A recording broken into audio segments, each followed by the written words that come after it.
Hi there and welcome back to my channel. This is Sean, the Honest Book Reviewer, with another book review.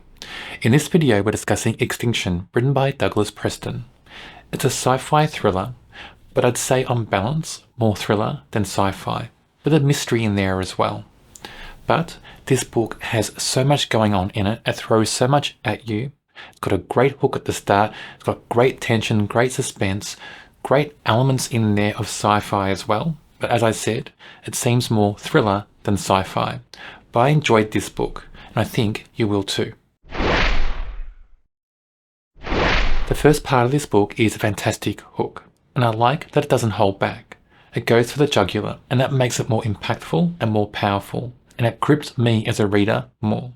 I really enjoyed that first scene, because it makes you wonder immediately what's going on. You need to know immediately. Of course, you don't find out immediately, and that's part of the fun in this story. It drags you along. So that great hook at the start just opens up so much in the story, so many questions, and you need those answers. The setup of this book is fantastic. So we have this park, this huge park in a big valley in the Rocky Mountains. And this park is populated by giant mammals that used to roam Earth. They were extinct, and this company has resurrected some of them, brought some back to life. But they've done it with one important change. So they're not aggressive. So all aggressive genes in these giant mammals have been taken out. And if you're rich enough, you can go there and stay and have a guide to take you through the valley. You can see these giant mammals, like giant mammoths, all that sort of thing. Now the setup is with the start of that book in the hook.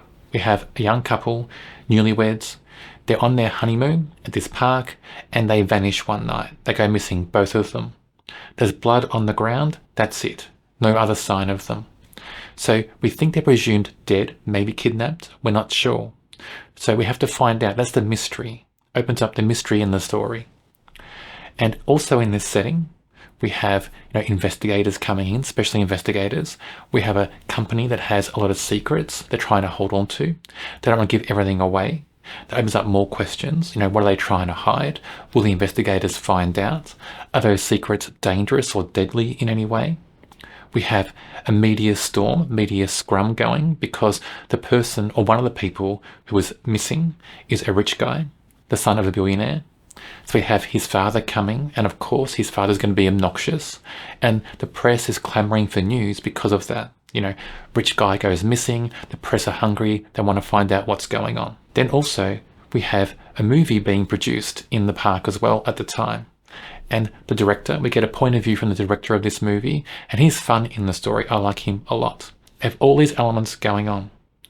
All happening in this valley in the Rocky Mountains as well. So that Rocky Mountain setting, it's rugged. There's terrain there that's dense to get through. There's terrain that's hiding secrets in itself. In this valley, we had gold mines, and those gold mines hide secrets as well. Are there things going on in this valley we don't know about as readers? All that plays out in the story. So for me, it just felt like a powder keg in the book. One little spark can set off a whole chain reaction in the story. And it kind of does at certain parts. I'm not going to tell you everything that goes on in the book, of course, in this video, but there are certain moments that are very electric. They set off huge firestorms in the story. Not firestorms as in flames going and fires burning things down, but firestorms in the story itself. When characters, they lock horns in a way. We have events just playing out that spark other events. We have big things going on in this book. I enjoyed this story a lot. The characters in this book, for the most part, they are stereotypes. There are cliches with them. But I don't mind that if characters are written well and they suit the story, and they do on both counts. All the characters are well written. They suit the story. They suit the blockbuster feel of this book. This book has this true blockbuster feel. I could picture this as a movie on the big screen and enjoying it because it has all these elements that just make you enjoy books and movies like this. We have adventure, we have mystery, we have thrills, we have suspense, we have characters that are larger than life in some respects, but also they lock horns, and they lock horns in important ways that make sense to the whole story. The investigator, the main investigator in this story, Frankie Cash, she's dogged, determined. She wants to solve the case quickly, but she feels stymied by her superiors. Her superiors are more worried about, the company that owns this valley, the company that owns the park. because they're rich and powerful, and they may have connections in government, and so her superiors are more worried about that than the safety of people in the park, than trying to find the people who have vanished. All that plays out in the story very well, as to the character development, as to the characters' interactions as well in the story. So all that plays out well in the book. I could see that playing out well on the big screen. This book is a quick and easy read, but it's thrilling, it's exciting. As I said before, it's got adventure, daring, action, it's got mystery, suspense, thrills, a lot going on in the book. I recommend this book a lot. Frankie is the investigator in charge of this case. I like her character a lot. She's determined, she's strong-willed, she's clever, she doesn't suffer fools lightly. So all those things make a great character for a story like this. She is a stereotype. You know, in many books, for law enforcement characters, if they're a female main character, they're like this. They're determined, stubborn, strong, often clever, don't suffer fools lightly. But I can picture that's real life.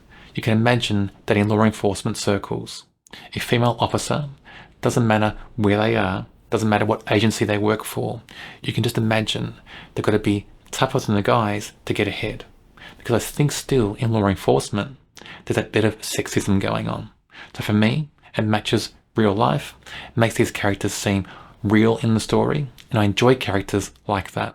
Doyle is the movie director in this story. So in this book, part of the fun in this book is a movie being filmed in the valley.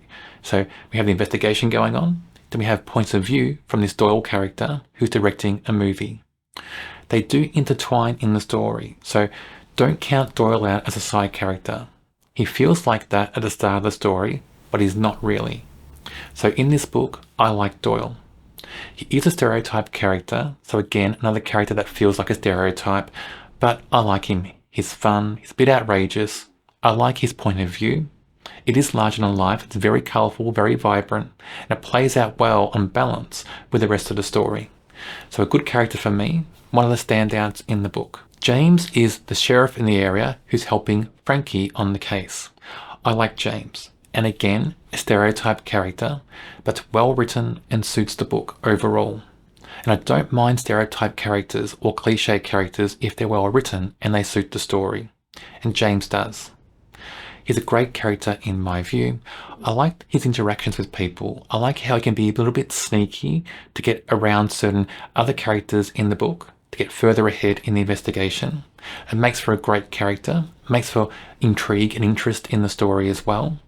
And with a character like this, you often have little questions about him as well. You know, is he completely trustworthy? That went through my mind when I read this book at certain parts in the story. So a good character for me in a story like this. I can imagine this character and Frankie working well on the big screen. I really enjoyed this book.